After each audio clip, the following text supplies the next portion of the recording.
Que a graça e a paz da parte de Deus, nosso Pai, e da parte do Senhor Jesus Cristo seja com todos vocês. Me deu vontade de gravar mais uma meditação na palavra de Deus e compartilhar com vocês. Na verdade, poderia ser uma pregação, mas eu estava lendo aqui, fiz umas anotações, e não são de hoje, né?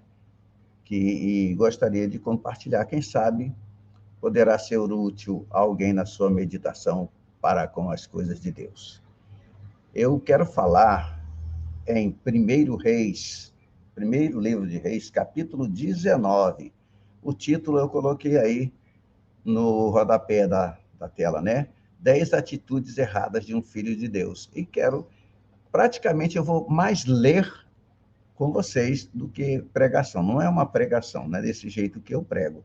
Mas eu vou ler aqui e vou falando, tá? Sobre as 10 atitudes erradas de um filho de Deus, baseando-me em Elias. Então, estarei lendo, se você quiser acompanhar, no capítulo 19, primeiro livro de Reis.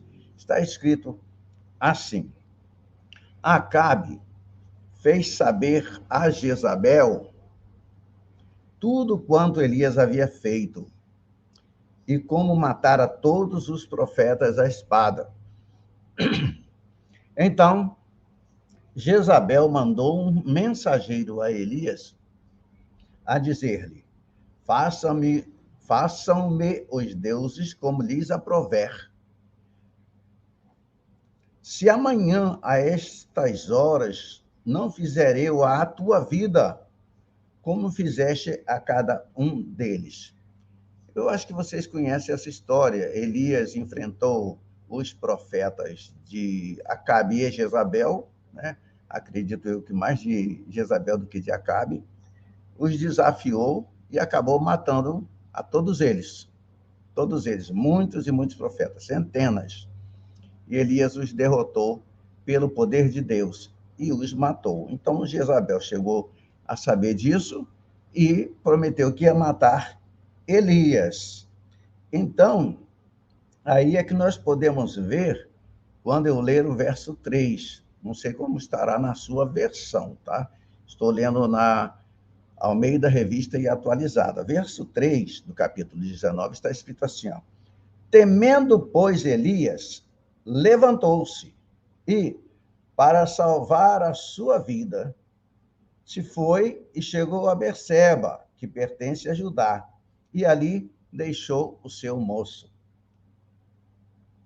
Primeira atitude errada de um filho de Deus. Você percebe pela palavra temendo. Ou seja, primeira atitude errada, teve medo. O filho de Deus teve medo. Jesus Cristo nos avisou, muitas vezes ele disse: não temais, não tenham medo. E interessante notar que nós temos na Bíblia esse conselho: não temais. 365 vezes a gente vê essa palavra se repetir. Ou seja, não temais para cada dia do ano. Não tenha medo de nada. Deus está com você. Deus é contigo. Não precisa correr. Se Deus é por nós, nós sempre dizemos assim: quem será contra nós? Mas Elias teve medo. E diz aqui com toda clareza: para salvar a sua vida, se foi e chegou a Berseba, que pertence a Judá. E ali deixou o seu moço. Ou seja, o segundo erro de um filho de Deus. Ele deixou o seu moço. Se você quiser conferir aí na sua Bíblia, Eclesiastes capítulo 4, Eclesiastes capítulo 4, logo do verso 9 até o verso 11, você vai ver uma palavra muito boa para nós. Eclesiastes, capítulo 4, eu estou abrindo aqui para ler com você, do verso 9 ao verso 11, está escrito assim, ó: melhor é serem dois do que um, porque tem melhor paga do seu trabalho. Porque se caírem, um levanta o companheiro. Ai, porém, do que estiver só, pois caindo, não haverá quem o levante. Também, se dois dormirem juntos, eles se aquentarão, mas um só, como se aquentará? Se alguém quiser prevalecer contra um, os dois lhe resistirão.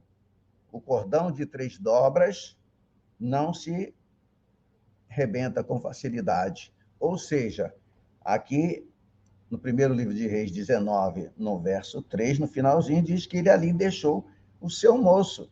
Elias ficou sozinho. Irmãos, a única pessoa que poderia fazer a obra de Deus sozinha era o Senhor Jesus Cristo. E mesmo assim, ele chamou 12 para ajudá-lo. Ele, Jesus, ele fez isso. Elias deixou o seu moço, foi o seu segundo erro. Não pense que você pode fazer sozinho a obra de Deus. Não descarte aqueles que se propõem a te ajudar. Não despreze o que pode te ajudar. Não faça isso. Não deixe o seu moço. Não deixe o seu ajudante. Não deixe o seu companheiro. Você sozinho não pode. No verso 4, diz assim, eu pretendo ir até o 10, tá bom? Ele mesmo, Elias, porém, se foi ao deserto, caminho de um dia, e veio e se assentou debaixo de um zimbro, de um pé de zimbro, uma árvore que dá no deserto de mais ou menos 3 metros de altura e tem muito pouca sombra. Foi aí no versículo 4 que Elias cometeu o seu terceiro erro. Qual foi? Ele foi ao deserto, ele foi ao lugar errado. Talvez você não tenha recebido ainda a sua bênção ou não tenha encontrado a sua bênção, porque você foi ao lugar errado.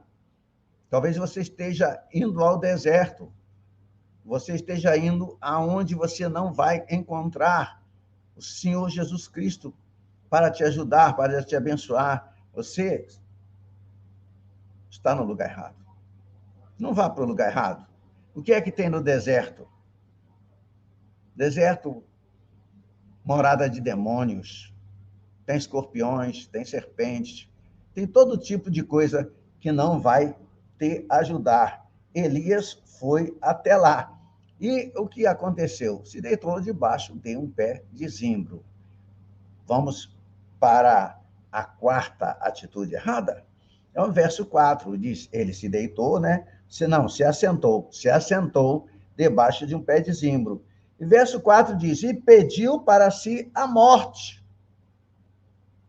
E disse, basta, toma agora, ó Senhor, a minha alma, pois não sou melhor do que meus pais.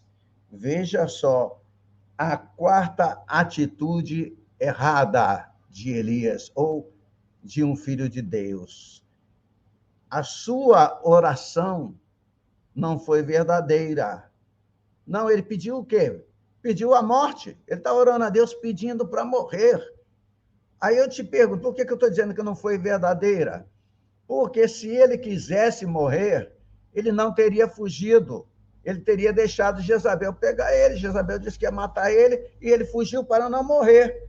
Veja bem no verso 2. Então Jezabel mandou um mensageiro a Elias a dizer-lhe, façam-me os deuses como lhes aprouver, se amanhã, a estas horas, não fizer eu a tua vida como fizeste a cada um deles. Aí, verso 3, temendo, pois, Elias levantou-se e, para salvar a sua vida, né? Aí ele foi para o deserto. Ele deixou o seu moço e foi para o deserto. Quarta atitude errada. Ele orou pedindo o que ele realmente não queria. Ele não queria morrer. Ele estava pedindo errado. Muitas vezes, ou melhor, sempre que você for orar, peça a ajuda do Espírito Santo para que ele te ajude na hora de utilizar as palavras, para que você peça o que você realmente precisa, o que você quer de verdade, o que vem do fundo do coração. Elias não queria morrer, e ele orou, né, uma oração não verdadeira, o seu pedido não era verdadeiro, ele não queria morrer, mas pediu a morte. Então, a gente chega ao verso 5, quando ele diz assim, ó, o verso 5 diz assim: deitou-se e dormiu debaixo do zimbro, e eis que um anjo tocou e lhe disse: levanta-te e come. Levanta-te e come. Quinta atitude errada de um filho de Deus: não buscou solução, ele deitou e dormiu. Talvez a solução para o seu problema seja exatamente o que você não está fazendo. Você não está buscando a solução.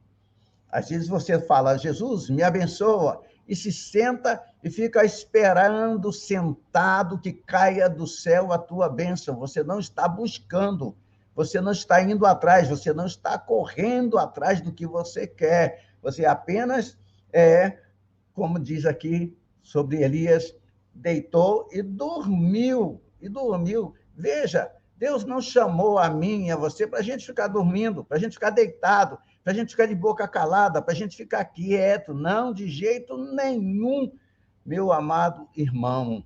Veja ainda no verso 5, quando diz que eis que um anjo o tocou e lhe disse: levanta-te e come. Se Deus olhar você deitado, dormindo, quem dera, ou tomara, que ele mande um anjo te tocar e possa te dizer: levanta-te, come, e come, levanta-te. E para nós, para mim,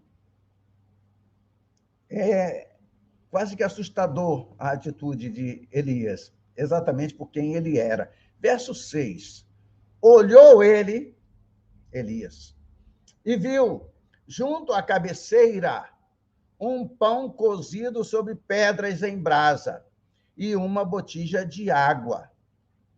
Comeu, bebeu e tornou a dormir.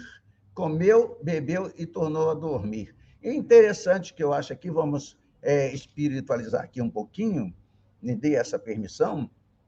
Ele comeu um pão cozido sobre pedras em brasa. Não foi ele. Pão é símbolo da palavra de Deus. E uma botija de água. A água aqui seria o poder do Espírito Santo. Se você quiser continuar em frente, você tem que se alimentar da palavra de Deus, pão da vida, e você tem que ter dentro de si o poder do Espírito Santo. Bebe da água, que é a água da vida. Quem beber da água que eu lhe der, disse Jesus, se fará nele uma fonte que jorra para a vida eterna. Mas o interessante é a gente ver escrito aqui que ele comeu, ele bebeu, e ao invés de levantar para seguir em frente, ele cometeu o sexto erro. Qual foi, pastor? Ele ficou insensível à voz de Deus, porque a palavra foi: levanta-te, come, levanta-te. Mas ele comeu, bebeu e voltou a dormir, insensível à voz de Deus, porque no verso 7 está escrito assim, ó: voltou segunda vez o anjo do Senhor, tocou-lhe e disse: levanta-te e come, porque o caminho te será sobremodo longo. Deus não quer seus filhos dormindo. Deus não usa homem dormindo. Deus não usa homem caído. Deus sempre diz: levanta-te, levanta-te. Por que você está demorando? Por que você está aí deitado? Por que você está caído? Por que você está desanimado? Levanta-te, come a palavra de Deus, se encha do Espírito Santo e vai fazer a obra que eu tenho te dado a fazer. Vai fazer isso. E aí ele diz aqui, onde a gente vê o sétimo erro de um homem de Deus. O verso 7, no final, diz assim: porque, levanta-te e come, porque o caminho te será sobremodo longo. Ora, qual foi o sétimo erro? ele esqueceu-se da sua chamada. E o anjo lembrou: o teu caminho é longo. Não se esqueça da sua chamada, não se esqueça do dom que Deus te deu, não se esqueça da ordem que ele te deu: ide por todo mundo e pregai o evangelho a toda criatura. Ele te chamou para pregar, para espalhar a palavra de Deus. Ele te chamou para ensinar a palavra de Deus. Ele te ensinou para louvar, te chamou para louvar o Senhor. Cada um de nós tem uma chamada específica.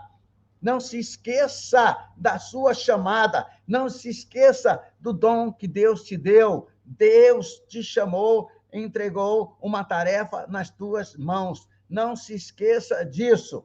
Aí a gente chega, então, até o verso 8, quando diz assim: levantou-se, pois, comeu e bebeu, e com a força daquela comida, olha, palavra de Deus, pão, né? E a bebida, a presença do Espírito Santo. Com a força daquela comida, caminhou 40 dias e 40 noites até Horebe, o monte de Deus. Aí nós vamos ver no verso 9 o oitavo erro cometido por um filho de Deus. Veja bem no verso 9. Ali entrou numa caverna, onde passou a noite. E eis que lhe veio a palavra do Senhor, ele disse: que fazes aqui, Elias? Qual foi o oitavo erro cometido por ele? Depois de estar no monte de Deus, entrou numa caverna, ou entrou na caverna. Se você está no monte de Deus, não entre na caverna, saia da caverna. Saia da caverna. Deus não te chamou para ficar dentro de uma caverna. Preste atenção o que Deus fala para ele. Ele entra na caverna e a palavra do Senhor veio a ele e lhe disse: que fazes aqui, Elias? Está fazendo o que aqui? O que você está fazendo na caverna, meu irmão? Vamos fazer a obra de Deus. Vamos cumprir o ID de Jesus. Então, nós chegamos até o verso 10 e eu vou até o verso 12. Veja só o verso 10. Ele respondeu: Elias, tenho sido zeloso pelo Senhor, Deus dos exércitos, porque os filhos de Israel deixaram a tua aliança, derribaram os teus altares e mataram os teus profetas à espada, e eu fiquei só e procuram tirar-me a vida.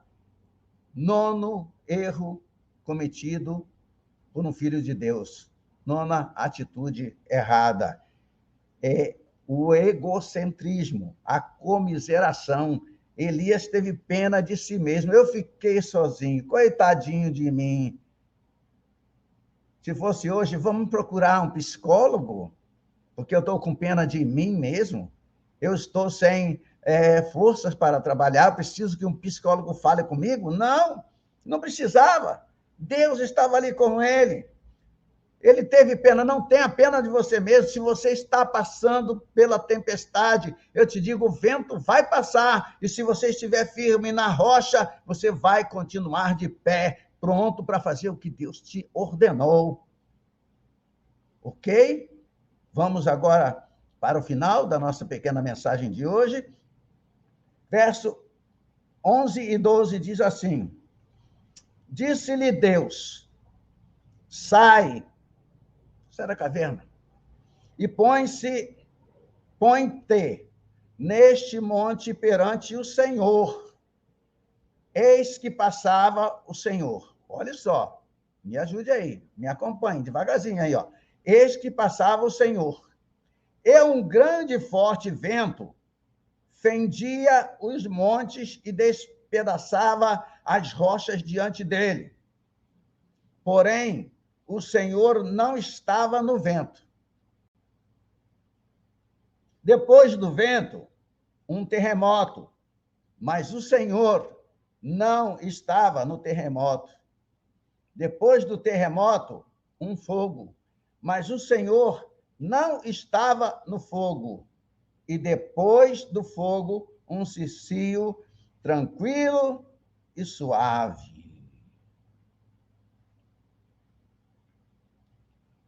Qual foi a 10ª atitude errada de um filho de Deus. A 10ª atitude errada de Elias. Ele entrou na caverna, depois de estar no monte de Deus. Deus estava falando com ele na caverna. Sai, olha aí ele viu. Ele viu o vento forte, ele viu o tremor, não é? O terremoto, e ele viu o fogo. Mas a Bíblia diz, mas Deus não estava em nenhuma dessas três coisas. Qual foi a 10ª atitude errada do Filho de Deus?